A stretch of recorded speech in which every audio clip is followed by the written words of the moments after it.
باوجود اس کے کہ ابھی میں نے 2 پروگرامات میں اور شرکت کرنی ہے، لیکن بڑے بھائی کا حکم تھا اس لیے ٹال نہیں سکا۔ میں نہایت ہی اختصار کے ساتھ کچھ باتیں عرض کر کے اجازت چاہوں گا۔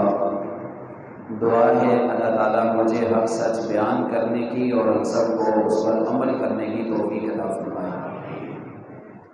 گرامی قدر سامعین، رمضان المبارک کا مہینہ اپنے اختتام کو پہنچ چکا ہے۔ دلی دعا ہے خالق کائنات ہم سب کی عبادات کو، اعمال کو، روزہ، نماز، زکوٰۃ، تلاوت، ذکر و اذکار، تمام اعمال کو محض اپنے فضل و کرم سے اپنی بارگاہ میں قبول و منظور فرما کر ہم سب کی آخرت کی نجات کا ذریعہ بنائے۔ باوجود اس کے کہ ہم جانتے ہیں کہ ہمارے اعمال میں وہ جان نہیں ہے، نہ جس طرح رمضان کا حق تھا وہ حق ادا ہم کر سکے، اپنی تمام تر کوتاہیوں کا، کمزوریوں کا اس رب کی بارگاہ میں ہم اعتراف کرتے ہوئے اس رب کی بارگاہ میں عرض کرتے ہیں الہی بہت کمزور ہیں، بہت ہی خطا کار ہیں، لیکن تیرے محبوب صلی اللہ علیہ وسلم کے امتی ہیں، تو اپنے محبوب صلی اللہ علیہ وسلم کے صدقے ہمارے ٹوٹے ٹوٹے اعمال کو، عبادات کو اپنی بارگاہ میں قبول و منظور فرما کر کے ہم سب کی نجات کا فیصلہ فرما۔ اس لیے کہ محبوب صلی اللہ علیہ وسلم نے بہت ہی سخت وعید اور ناراضگی کا اظہار فرمایا ان لوگوں کے لیے جنہیں اللہ رب العزت رمضان المبارک کا مہینہ نصیب فرمائے، جو رمضان المبارک کا مہینہ پائیں اور اس مہینے میں اپنے رب کو راضی نہ کر سکیں، اپنی مغفرت نہ کرا سکیں، تو آپ صلی اللہ علیہ وسلم نے جبریل امین علیہ السلام کی دعا پر آمین کہا، جس میں جبریل امین علیہ السلام نے جمعے کے دن قبولیت کے وقت میں بددعا کی کہ اللہ اس شخص کو ہلاک کر دے، تباہ و برباد کر دے جسے اللہ رمضان کا مہینہ نصیب فرمائے اور وہ اپنے رب سے اپنی مغفرت نہ کرا سکے، اپنے رب کو راضی نہ کر سکے، اس کے لیے ہلاکت ہو، اس کے لیے بربادی ہو۔ آپ علیہ السلام نے آمین کہہ کر کے قبولیت کی مہر لگائی۔ ایک طرف آپ دیکھیں رمضان المبارک کے فضائل ہیں، رمضان المبارک کے اعمال ہیں، رمضان المبارک کی برکات ہیں، رمضان المبارک کی رحمتیں ہیں، رمضان المبارک کی بہاریں ہیں۔ اب یہاں رمضان کا مہینہ شروع ہوتا ہے، اللہ تعالیٰ اس امت پر انعامات کے دروازے کھول لیتے ہیں۔ روزے تو پہلی امتوں پر بھی فرض تھے، اللہ تعالیٰ نے دیگر امتوں پر بھی روزے فرض کیے، اور کتب علیکم الصیام اس امت پر بھی اللہ نے روزے فرض کیے ہیں، لیکن شان جدا، مقام جدا، مرتبہ جدا، جو انعامات اللہ نے اس امت کو عطا فرمائے اس سے پہلے کسی امت کو یہ انعامات نہیں ملے، یہ اعزازات نہیں ملے جو اللہ نے اپنے محبوب کے صدقے میں اس امت کو عطا فرمائے ہیں۔ آپ ذرا سنیے، میرے آقا فرماتے ہیں کہ میری امت کے روزے دار کی منہ کی بو اللہ کو مجھ سے زیادہ محبوب ہو جاتی ہے۔ محبوب فرماتے ہیں میری امت کے روزے داروں کے لیے کائنات کی ہر مخلوق دعا کرتی ہے، مغفرت اور بخشش کی دعا کرتی ہے، یہاں تک کہ سمندر کی تہ میں چلنے والی مچھلیاں بھی امت محمدیہ کے روزے داروں کے لیے مغفرت اور بخشش کی دعائیں کرتی ہیں۔ محبوب علیہ السلام نے فرمایا جنت کو سجایا جاتا ہے، جنت کو مزین کیا جاتا ہے، جنت کو دھونی دی جاتی ہے اس امت کے روزے داروں کے لیے۔ میرے محبوب صلی اللہ علیہ وسلم نے فرمایا جب رمضان کا مہینہ شروع ہوتا ہے جنت میں خوشی کا ماحول پیدا ہو جاتا ہے، عرش کے نیچے سے ہوائیں چلنی شروع ہو جاتی ہیں، جنت کے اندر خوشی کا سما پیدا ہو جاتا ہے۔ حوریں سوال کرتی ہیں کیا ہو گیا؟ فرشتے بتاتے ہیں زمین پر امت محمدیہ پر رمضان کا مہینہ شروع ہو چکا ہے۔ حوریں دعائیں کرتی ہیں اللہ اپنے روزے دار بندوں سے ہمارا نکاح کرا دے۔ پھر اللہ جنت کو خطاب کر کے فرماتے ہیں ان قریب میرے روزے دار بندے آئیں گے، دنیا کی مشقتیں اتار کر کے آئیں گے، جہاں حوروں سے نکاح کراؤں گا وہیں پر باب الریان سے اپنے بندوں کو میں جنت میں داخل کر دوں گا۔ میرے محبوب صلی اللہ علیہ وسلم نے فرمایا میری امت کے روزے داروں کے لیے اللہ سرکش شیاطین کو قید کر لیتے ہیں تاکہ میری امت کے روزے داروں کے روزوں کو وہ خراب نہ کر سکیں۔ میرے آقا صلی اللہ علیہ وسلم نے ارشاد فرمایا اللہ نے میری امت کو ایک رات عطا فرمائی جو 1000 مہینوں سے زیادہ بہتر ہے۔ میرے آقا صلی اللہ علیہ وسلم نے ارشاد فرمایا یہاں رمضان کا مہینہ شروع ہوتا ہے جنت کے سارے دروازے کھول دیے جاتے ہیں۔ میرے آقا صلی اللہ علیہ وسلم نے ارشاد فرمایا یہاں رمضان کا مہینہ شروع ہوتا ہے جہنم کے سارے دروازے بند کر لیے جاتے ہیں۔ میرے آقا صلی اللہ علیہ وسلم نے ارشاد فرمایا جہاں میری امت کا روزے دار رمضان کا پہلا روزہ رکھتا ہے پہلا روزہ رکھتے ہی اللہ تعالیٰ اس کے پہلے کے تمام گناہوں کو معاف فرما دیتے ہیں۔ جہاں رمضان کا مہینہ شروع ہوتا ہے صبح سحری سے لے کر کے افطاری تک اللہ کی رحمتوں کا نزول ہوتا ہے برکات کا نزول ہوتا ہے حل میں مستغفرین کی صدائیں لگتی ہیں کوئی ہے میرے بندوں بخشش طلب کرنے والا کوئی ہے میرے بندوں رزق طلب کرنے والا کوئی ہے میرے بندوں مصائب دور کرانے والا کوئی ہے میرے بندوں اپنے رب کو راضی کرنے والا کوئی ہے میرے بندوں اپنے رب کا قرب حاصل کرنے والا۔ یہ فرشتے صدائیں لگا رہے ہیں یہ ندائیں لگ رہی ہیں خالق کائنات کی رحمت کے دروازے کھلا ہے۔ صبح سحری ہم کھاتے ہیں اپنے پیٹ کو بھرتے ہیں روزے کی تیاری کرتے ہیں لیکن میرے پیغمبر صلی اللہ علیہ وسلم نے فرمایا جہاں میری امت کو روزے دار سحری کر رہا ہوتا ہے اللہ کی رحمتوں کا نزول بھی ہوتا ہے اور فرشتے اس کے لیے مغفرت کی اور بخشش کی دعائیں کرتے ہیں۔ جہاں روزے کی حالت میں میری امت محمدیہ کا روزے دار یہاں نفل ادا کرتا ہے ثواب اس کے نامہ اعمال میں فرض کا لکھا جاتا ہے فرض ادا کرتا ہے 70 فرضوں کا اس کے نامہ اعمال میں اجر اور ثواب لکھا جاتا ہے۔ افطاری کا وقت ہوتا ہے بے گناہ اپنا ہزاروں لوگوں کو لاکھوں لوگوں کو کروڑوں لوگوں کو اللہ تعالیٰ معاف فرماتے ہیں جہنم سے آزادی کے پروانے ان کے لیے جاری ہوتے ہیں۔ میرے محبوب صلی اللہ علیہ وسلم نے ارشاد فرمایا جہاں میری امت کا روزے دار ایک عمل کرتا ہے اللہ اس کے لیے اپنے رضا کے فیصلے کر دیتے ہیں۔ بھلا اس سے بڑھ کر کے اور فضیلت کیا ہوگی؟ مولانا عبد الخالق صاحب کے نمازیوں سنو اس سے بڑھ کر کے فضیلت اور کیا ہوگی؟ اس سے بڑھ کر کے سعادت اور کیا ہوگی؟ اس سے بڑھ کر کے اعزاز اور کیا ہوگا؟ میرے کریم آقا صلی اللہ علیہ وسلم نے فرمایا جہاں میری امت کا روزے دار رمضان کا پہلا روزہ رکھتا ہے اللہ اس کی مغفرت اور بخشش کے اعلان فرما دیتا ہے۔ اتنے فضائل سننے کے بعد بھی آپ کی کمزور ترین سبحان اللہ پر میں سبحان اللہ کہتا ہوں۔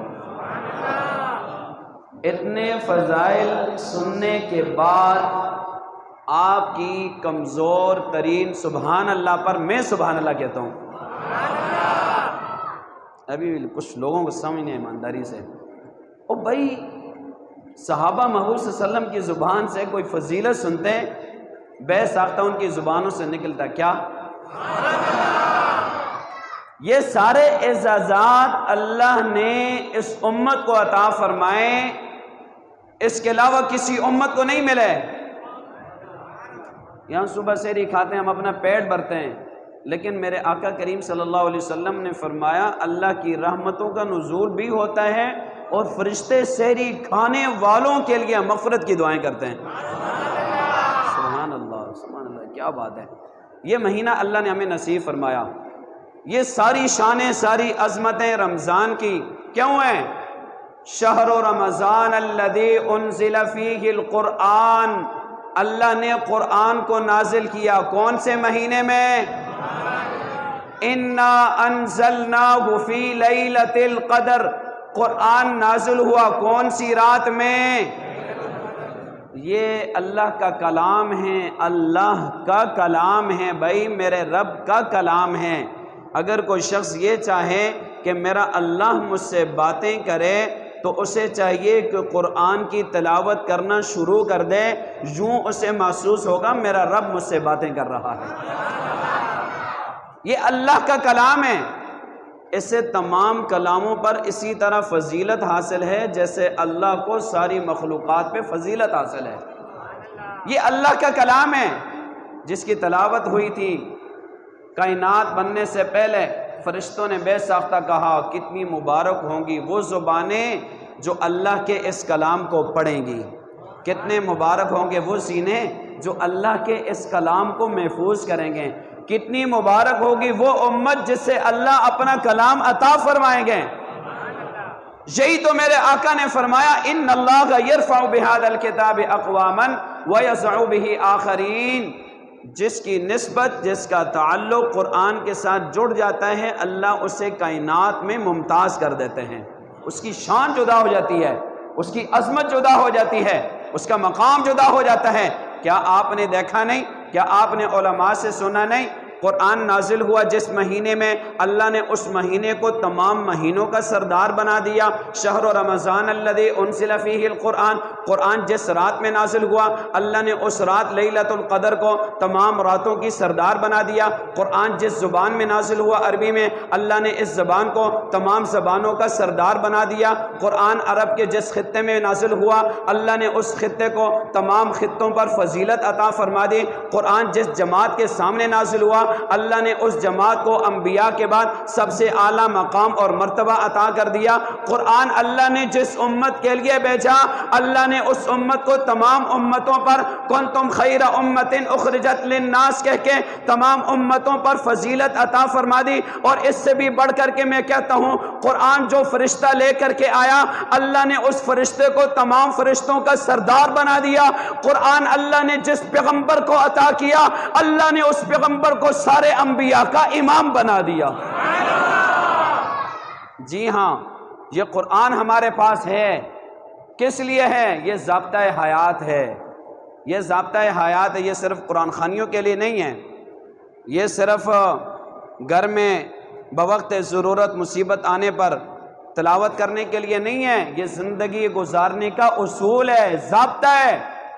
یہی تو میرے آقا نے فرمایا جو لوگ قرآن کو اپنے آگے رکھتے ہیں، جو قرآن کو اپنے آگے رکھتے ہیں یعنی قرآن کی تلاوت بھی کرتے ہیں اور اس کے احکامات پہ عمل بھی کرتے ہیں۔ قرآن کہتا ہے نماز پڑھو، یہ نماز پڑھتے ہیں۔ قرآن کہتا ہے زکوٰۃ دو، یہ زکوٰۃ دیتے ہیں۔ قرآن کہتا ہے حج فرض ہے، حج کرو، یہ حج کرتے ہیں۔ قرآن کہتا ہے نیکی کا حکم دو، یہ نیکی کا حکم دیتے ہیں۔ قرآن کہتا ہے گناہ سے رک جاؤ، یہ گناہ سے رک جاتے ہیں۔ قرآن کہتا ہے تبلیغ کرو، یہ تبلیغ کرتے ہیں۔ قرآن کہتا ہے اخلاق سے پیش آؤ، یہ اخلاق سے پیش آتے ہیں۔ قرآن کہتا ہے تہجد کا اہتمام کرو، تمہارے لیے فائدہ ہے، یہ تہجد کا اہتمام کرتے ہیں۔ قرآن کہتا ہے اللہ کے راستے میں خرچ کرو، یہ اللہ کے راستے میں خرچ کرتے ہیں۔ قرآن کہتا ہے اللہ کے راستے میں جہاد کرو، یہ اللہ کے راستے میں جہاد کرتے ہیں۔ قرآن کہتا ہے تقوی کے ساتھ زندگی گزارو، یہ تقوی کے ساتھ زندگی گزارتے ہیں۔ قرآن کہتا ہے زنا سے اپنے آپ کو بچاؤ، یہ زنا سے اپنے آپ کو بچاتے ہیں۔ قرآن کے احکامات پہ جو عمل کرے میرے آقا صلی اللہ علیہ وسلم نے یہی تو فرمایا ہے جو قرآن کو اپنے آگے رکھیں یعنی قرآن کی تلاوت کرے، قرآن کے احکامات پہ عمل کرے، میرے آقا نے بشارت دے دی یہ قرآن اسے لے کر کے جنت میں داخل ہوگا۔ اور دوسرا جز حدیث پاک کا یہ جو قرآن کو اپنے پس پشت ڈالے، جو قرآن کو پس پشت رکھے یعنی نہ اس کی تلاوت ہوتی ہے، پورا سال گزر جاتا ہے، اوپر گرد و غبار لگ جاتا ہے، قرآن کھول کے بھی نہیں دیکھتے ہیں۔ ایمانداری سے بتاؤ قرآن ہمارے گھروں میں رکھا ہوتا ہے، کتنے لوگ ہوتے ہیں جو روزانہ کی بنیاد پہ قرآن کی تلاوت کا اہتمام کرتے ہیں؟ جی ہاں، قرآن کی تلاوت کا اہتمام کرتے ہیں۔ امام احمد بن حنبل رحمۃ اللہ علیہ بہت بڑے امام گزرے ہیں۔ امام احمد بن حنبل رحمۃ اللہ تعالی علیہ سے ان کی وفات کے بعد کسی نے پوچھا، چونکہ قرآن کے لیے امام صاحب نے بڑی ماریں کھائی ہیں، خلیفہ معتصم باللہ ایک بادشاہ گزرا ہے، امام صاحب پر بڑا ظلم ہوا، بڑا تشدد ہوا، اس نے کہا قرآن اللہ کی مخلوق ہے۔ امام صاحب نے کہا نہیں، اللہ کی مخلوق نہیں، چونکہ مخلوق تو فانی ہے۔ مخلوق کیا ہے بھائی؟ کیا ہے؟ میری بات سمجھ میں آ رہی ہے؟ کیا ہے مخلوق؟ ہم مخلوق ہے نا، فنا ہو جائیں گے، ختم ہو جائیں گے، مخلوق تو فانی ہے۔ اس بادشاہ نے کہا قرآن اللہ کی مخلوق ہے۔ امام صاحب نے کہا نہیں، قرآن اللہ کا کلام ہے۔ کیا ہے؟ جس طرح اللہ کی ذات ہمیشہ تھی، ہمیشہ باقی رہے گی، اللہ کا کلام بھی ہمیشہ باقی رہے گا۔ بادشاہ نے کہا نہیں، اللہ کی مخلوق ہے۔ سارے علماء نے کہا یار وقت کا تقاضا، مصلحت یہی ہے، بس ٹھیک ہے، جیسے بادشاہ سلامت کہتے ہیں ٹھیک ہے۔ لیکن امام احمد بن حنبل رحمۃ اللہ علیہ استقامت کا استعارہ بنے، ڈٹ گئے۔ بادشاہ نے گرفتار کیا، بیڑیاں پہنائی، ہتھکڑیاں پہنائی، روزانہ کوڑے مارے جا رہے تھے، ایسے کوڑے ان کے شاگرد محمد ابن اسماعیل رحمۃ اللہ علیہ فرماتے ہیں جس کوڑے سے میرے استاذ کو مارا جاتا تھا، اگر ایک کوڑا ہاتھی کو لگ جائے وہ بھی چیخے مار کے بھاگ جائے۔ ایسے کوڑے روزانہ امام صاحب پر برسائے جاتے تھے، لیکن ڈٹے ہوئے تھے، یہاں تک کہ امام صاحب استقامت میں جیت گئے، بادشاہ ہار گیا۔ قرآن کے لیے بڑی ماریں کھائیں امام احمد رحمۃ اللہ علیہ نے۔ یہی تو وجہ ہے کہ ان کے بارے میں میں نے واعظ کی کتاب میں پڑھا ہے، امام صاحب کو 99 مرتبہ اللہ کی زیارت خواب میں ہوئی تھی۔ اللہ کے کلام کے لیے ماریں کھائیں۔ ان کی وفات کے بعد کسی نے دیکھا، پوچھا بتاؤ آپ کے ساتھ اللہ نے کیا معاملہ فرمایا؟ امام صاحب نے فرمایا اللہ نے مجھے معاف کر دیا، مجھے درجات عطا فرما دیے۔ کون سا عمل آپ کا اللہ کو زیادہ پسند آیا؟ فرمایا کہ قرآن مجید کی تلاوت۔ کون سا عمل بھائی؟ جی ہاں، اپنا محاسبہ کیا کرو۔ رمضان میں تو ہم پڑھ لیتے ہیں، لیکن رمضان کے علاوہ پورا سال گزر جاتا ہے، قرآن کھول کے ہم نہیں دیکھتے ہیں۔ جی ہاں، یہ قرآن کے ساتھ بڑی زیادتی ہے۔ میرے آقا نے فرمایا جو قرآن کو اپنے پس سے پش رکھے، یعنی نہ اس کی تلاوت کرے نہ اس کے احکامات پہ عمل کرے۔ ہم مسلمان ہیں، ہم مسلمان ہیں بھائی، ہم پر لازم ہے کہ شریعت کے مطابق، قرآن کے احکامات کے مطابق زندگی گزاریں۔ ہم دنیا میں رہنے کے لیے نہیں آئے، ہم آخرت کی تیاری کے لیے آئے ہیں۔ اللہ نے ہمیں افحسبتم انما خلقناکم عبثا، بیکار ایویں پیدا نہیں کیا۔ وما خلقت الجن والانس الا لیعبدون، اللہ نے اپنی عبادت کے لیے پیدا کیا ہے۔ ہم مسلمان ہیں، قرآن کے احکامات کے مطابق زندگی گزارنا ہم پر لازم ہے، تبھی تو ہم کافروں سے ممتاز ہوں گے۔ وگرنہ اگر ہمارا حلیہ بھی محمد صلی اللہ علیہ وسلم اور آپ کے صحابہ سے نہ ملے، ہمارا کردار بھی نہ ملے، تو پہچان کیسی ہوگی یہ غلام ہے محمد کریم کا؟ میں عرض یہ کر رہا ہوں کہ قرآن کے احکامات کے مطابق زندگی ہم نے گزارنی ہے۔ میرے آقا نے فرمایا جو قرآن کی تلاوت بھی کرے، احکامات کے مطابق زندگی بھی گزارے، قرآن لے کر کے جنت میں جائے گا، اور نہ جو قرآن کی تلاوت کرے نہ اس کے احکامات کے مطابق زندگی گزارے، قرآن اسے جہنم کی تہ میں گرائے گا، جہنم میں گرا دے گا۔ یہ زیادتی ہے۔ جی ہاں، قرآن کی تلاوت کا اہتمام کریں گے انشاءاللہ۔ اور پھر میرے محبوب نے کہہ دیا ان اللہ یرفع بہذا الکتاب اقواما ویضع بہ آخرین، جو قرآن کے ساتھ اپنا تعلق نسبت جوڑتا ہے اللہ تعالیٰ بلندیاں عطا فرماتے ہیں۔ جس دور میں مسلمانوں نے قرآن کے احکامات پہ عمل کیا، لے کے دنیا میں نکلے، اللہ نے دنیا کی حکومتیں عطا فرمائی۔ آج تک آپ تاریخ اٹھا کر کے دیکھیے، اپنے پڑوسی ملک تک کے دیکھیے، تاریخ اٹھا کر کے، جنہوں نے قرآن کے احکامات کے مطابق زندگی گزاری، قرآن کے احکامات کے مطابق فیصلے کیے، باوجود 48 ممالک کی فوجوں کے، باوجود کئی گنا زیادہ فوجوں کے بھی اللہ نے ان چند ہزار کو فتح عطا فرما کر کے بتا دیا کم من فئۃ قلیلۃ غلبت فئۃ کثیرۃ باذن اللہ۔ اللہ قلت اور کثرت کو نہیں دیکھتا۔ وانتم الاعلون ان کنتم مؤمنین، اگر تم ایمان میں مضبوط ہیں، اگر تم ایقان میں مضبوط ہیں، اگر تم یقین میں مضبوط ہیں، اگر تمہارا ایمان مضبوط ہے، اگر تم اللہ کی وحدانیت پہ کامل ایمان رکھتے ہو، اگر تم اللہ کی وحدانیت پہ کامل یقین رکھتے ہو، اگر تمہیں اپنے رب کی عدالت پہ کامل یقین ہے، پھر اپنی قلت کو نہ دیکھنا، کثرت کو نہ دیکھنا۔ اللہ نے بدر کے اندر بھی 313 کو 1000 پر فتح عطا فرمائی، اور افغانستان کے اندر بھی چند ہزار کو 48 ممالک کی فوجوں پر فتح عطا فرمائی۔ کہہ دو سبحان اللہ۔ ابھی تو فتح مل گئی ہے، کوئی پریشانی کی بات نہیں، کہہ دو سبحان اللہ۔ پہلے تو ڈر کی وجہ سے کوئی بھی نام بھی نہیں لیتا تھا، لیکن ابھی فتوحات کے بعد بہت سارے مولوی صاحب بھی نام لے لیتے ہیں، یہ بھی ہماری جرت ہے۔ لیکن کیا عرض کریں میرے بھائیوں، یہ تو ہمارے ایمان کی حالت ہے۔ خیر بہرحال میں عرض یہ کر رہا ہوں، قرآن کے احکامات کو لے کر آج بھی ہم اٹھیں گے، اللہ تعالیٰ فتوحات عطا فرمائیں گے۔ محمد کریم صلی اللہ علیہ وسلم کے صحابہ جب قرآن کو لے کے اٹھے، کیسر و کسرا کی طاقتیں اللہ نے میرے نبی کے صحابہ کے قدموں میں ڈال دی۔ یہ دین ہم تک پہنچانے والے کون؟ سب مل کے بولیے، سب بولیے۔ آخری بات عرض کر رہا ہوں، کس نے ہم تک دین پہنچایا؟ جب قرآن نازل ہو رہا تھا میں وہاں موجود نہیں، آپ وہاں موجود نہیں، ہمارے آباء و اجداد نہیں۔ جب جبریل امین قرآن لے کر آ رہے تھے قلب محمد صلی اللہ علیہ وسلم پہ، اور محمد کریم صلی اللہ علیہ وسلم اپنی نبوت والی زبان سے جب تلاوت کر رہے تھے، سامنے بیٹھ کر سننے والے اور اسے لکھنے والے کون تھے؟ کون تھے بھائی؟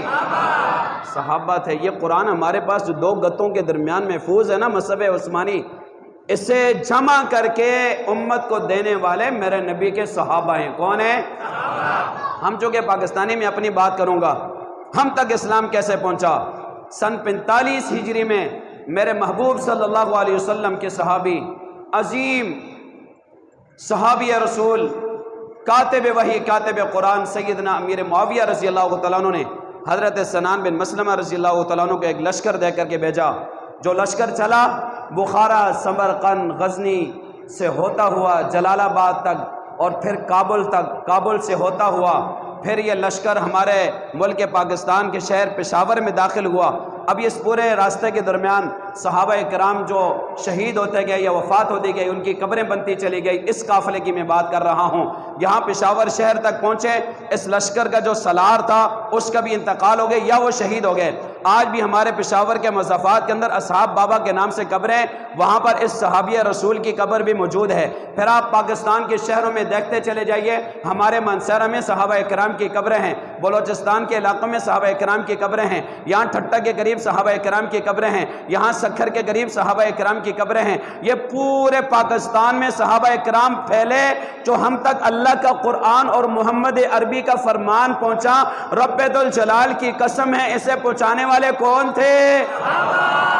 میرے بھائیوں، یہ صحابہ کرام کا امت مسلمہ پہ احسان ہے۔ صحابہ چاہتے تو وہاں مکہ میں رہ کر ایک نماز کا ثواب لاکھ کے برابر حاصل کر سکتے تھے۔ صحابہ چاہتے تو مدینہ پاک میں رہ کر کے ایک نماز کا ثواب 50,000 کے برابر حاصل کر سکتے تھے۔ اپنے محبوب صلی اللہ علیہ وسلم کا پڑوس نہ چھوڑتے، لیکن قربان جاؤں صحابہ تمہاری عظمت پہ، تمہاری عظمتوں پہ میں اور میری نسلیں قربان ہو جائے، میرا پورا خاندان قربان ہو جائے۔ اصحاب رسول تمہاری عظمتوں کو سلام ہے۔ تم نے مکہ کو چھوڑا، مدینہ کو چھوڑا، محبوب کے پڑوس کو چھوڑا، بیوی بچوں کو چھوڑا، اپنے علاقوں کو چھوڑا، جائیدادوں کو چھوڑا، رشتہ داروں کو چھوڑا، پوری دنیا میں پھیلے، پاکستان تک اے اصحاب رسول آپ آئے اور ہمیں محمد کریم کا فرمان پہنچایا، اللہ کا قرآن پہنچایا۔ آج ہم مسلمان ہیں، یہ صدقہ کس کا ہے؟ کس کا صدقہ ہے؟ بتاؤ، صحابہ سے محبت کرنی چاہیے یا نہیں کرنی چاہیے؟ صحابہ کا دفاع کرنا چاہیے یا نہیں کرنا چاہیے؟ کیوں کرنا چاہیے؟ اس لیے کہ ہم مسلمان ہیں۔ یہ صدقہ کس کا ہے؟ آخری بات بس یہ عرض کرنا چاہتا ہوں، بھائی فتنوں کا دور ہے، بہت سخت ترین فتنے، لیکن سب سے بڑا فتنہ اس وقت جو سوشل میڈیا پہ اور یہاں موجود ہے ہمارے معاشرے میں، وہ ہے صحابہ کے گستاخوں کا فتنہ، جو طرح طرح سے اصحاب رسول کے بارے میں غلط فہمیاں ہماری نوجوان نسل کے دل و دماغ میں ڈالتے ہیں۔ اور ایک بات یاد رکھو، ممبر رسول پہ بیٹھ کر میں کہتا ہوں، یاد رکھو، پلے باندھ لو، اگر کسی ایک صحابی کے بارے میں بھی ہمارے دل و دماغ میں کوئی کجی، کوئی غلط فہمی آ گئی نا، اللہ ہم سے ایمان کی دولت لے لیں گے، ایمان کی دولت ہم سے چھن جائے گی۔ اگر اپنا ایمان محفوظ بنانا چاہتے ہو تو صحابہ کی محبت اپنے دلوں میں رکھو، آنکھیں بند کر کے کہو، کوئی بھی صحابہ کے بارے میں کوئی بات کرے، کہتے نا ہم صحابہ کے بارے میں اور کچھ نہیں سنتے۔ جب اللہ نے قرآن میں 1200 سے زائد آیات میں محمد کریم کے صحابہ کی عظمت بیان کر دی، جن صحابہ کی آنکھوں نے میرے محمد کریم کا وہ ضحیٰ والا چہرہ دیکھ لیا، ان صحابہ کی عظمتوں پہ میں بھی قربان ہوں، میری نسلیں بھی قربان ہیں۔ صحابہ کے بارے میں ہم کوئی بھی بات نہیں سنیں گے، واضح طور پر کہہ دینا، خبردار کسی انجینئر محمد علی مرزا یا اس جیسے ملعونوں کی باتوں سے متاثر ہو کر کے کسی صحابی کے بارے میں دل میں کوئی غلط فہمی پیدا نہ کرنا۔ اگر ہو گئی خدا نہ خواستہ، پھر ایمان سے ہاتھ دھو بیٹھیں گے۔ اصحاب رسول کا دفاع کرو گے، صحابہ سے محبت کرو گے، اللہ تعالی ہم سب کو دین پر صراط مستقیم پہ چلنے کی توفیق عطا فرمائے۔ باوجود اس کے کہ خواہش بھی دی کہ بھائی آپ سے طویل گفتگو ہوتی، لیکن چونکہ وہاں آگے بھی منتظر ہے، اللہ تعالیٰ سمجھ عمل کرنے کی توفیق عطا فرمائے۔ وآخر دعوانا الحمدللہ رب العالمین، الحمدللہ والصلاة والسلام علی سیدنا محمد وعلی آلہ وصحبہ اجمعین۔ یا رب العالمین ہمارے تمام صغیرہ کبیرہ دانستہ نہ دانستہ ظاہری باطنی اللہ تمام گناہوں کو معاف فرما، ہر قسم کی غلطیوں سے درگزر فرما۔ یا رب العالمین نماز تراویح میں قرآن پڑھا گیا، سنا گیا، یا اللہ اس کے پڑھنے کو سننے کو اپنی بارگاہ میں قبول و منظور فرما۔ یا اللہ یقیناً اس میں غلطیاں کوتاہیاں ہوں گی، یا اللہ تیرا کلام ہے، تو نے ہمیں ہمت عطا فرمائی قرآن مجید پڑھنے کی سننے کی، یا اللہ اس میں جو غلطیاں ہوں گی معاذ اپنے فضل و کرم سے معاف فرما۔ یا اللہ جنہوں نے پڑھا سنا، یا اللہ ہماری نجات کا ذریعہ بنا، نبی پاک صلی اللہ علیہ وسلم کی سچی محبت نصیب فرما، آپ صلی اللہ علیہ وسلم کی شفاعت نصیب فرما، محبوب صلی اللہ علیہ وسلم کے دست مبارک سے جامع کوثر نصیب فرما۔ یا رب العالمین رمضان المبارک کا مہینہ گزر چکا ہے، یا اللہ وہ اعمال نہ کر سکے جس طرح کرنے کا حق تھا، وہ حق ادا نہ کر سکے، یا اللہ جس طرح حق تھا ادا کرنے کا، یا اللہ اپنی تمام کمزوریوں کا اعتراف کرتے ہیں، یا اللہ تو محض اپنے فضل و کرم سے ہمیں معاف فرما۔ یا رب العالمین رمضان المبارک میں جو اعمال کی اپنی بارگاہ میں قبول و منظور فرما، جو تیرے محبوب صلی اللہ علیہ وسلم نے سخت وعید ارشاد فرمائی، یا اللہ ان سے ہماری حفاظت فرما، یا اللہ ہماری مغفرت کے فیصلے فرما، ہماری بخشش کے فیصلے فرما۔ یا اللہ اس قبولیت کی گھڑی میں یا اللہ ہم تجھ سے سوال کرتے ہیں، یا اللہ اپنی رضا نصیب فرما، یا اللہ ہم تجھ کو مانگتے ہیں، یا اللہ اپنی رضا نصیب فرما۔ میرے آقا تو ہمارا خالق ہے، تو ہی ہمارا مالک ہے، تو ہی 70 ماؤں سے پیار کرنے والا ہے۔ میرے مالک میرے سامنے سفید ریش بھی ہیں، چھوٹے بچے بھی ہیں، یا اللہ نوجوان بھی ہیں، یا اللہ تیرے سامنے جولی پھیلا کے ہاتھ پھیلا کے بیٹھے ہیں، یا اللہ تیرا ہی در نظر آیا، تیرے محبوب صلی اللہ علیہ وسلم نے تیرا ہی در بتایا ہے، یا اللہ اس در کے علاوہ کون سا در ہے جہاں ہم جا کے سوال کریں، یا اللہ تو ہی ہمارا خالق ہے، تو ہی اعلیٰ کل شیء قدیر ذات ہے۔ یا اللہ تیرے محبوب صلی اللہ علیہ وسلم کے امتی ہیں، تو نے اپنے محبوب صلی اللہ علیہ وسلم کی امت میں پیدا کیا ہے، یا اللہ اپنے محبوب صلی اللہ علیہ وسلم کے صدقے ہمارے گناہوں کو معاف فرما، یا اللہ ہمارے گناہوں کو معاف فرما۔ یا اللہ آپ جنت میں جنتیوں کی دعوت کر کے اپنی آواز میں قرآن کی تلاوت سنائیں گے، یا اللہ ہم سب کو نصیب فرما، یا اللہ ہم سب کو نصیب فرما۔ ایسے اعمال تو نہیں ہیں، یا اللہ تو آخرت کی تمام منازل کو آسان فرما، سعادت والی اعمال صالحہ والی زندگی نصیب فرما۔ یا اللہ جب موت کا وقت آئے ہم سب کو کلمے کی موت نصیب فرما، ہم سب کا خاتمہ بالخیر فرما، یا اللہ شہادت کی موت نصیب فرما، یا اللہ اچانک اور حادثے کی موت سے ہم سب کی حفاظت فرما۔ یا اللہ ہر نفس نے موت کا ذائقہ تو چکھنا ہے یا اللہ، لیکن تو ہم سب کا خاتمہ بالخیر فرما، کلمے کی موت نصیب فرما۔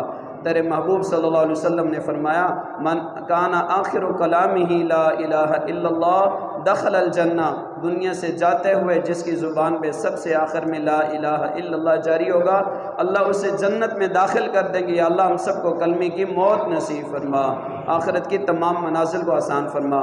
یا اللہ حاضرین مجلس میں سے جن کے والدین عزیز و اقارب دنیا سے رخصت ہو چکے ہیں، اللہ تو ان کی کامل مغفرت فرما، میری والدہ محترمہ کے درجات کو بلند فرما، جنت الفردوس میں اعلیٰ سے اعلیٰ مقام نصیب فرما، ان کے لیے بہترین صدقہ جاریہ بنا۔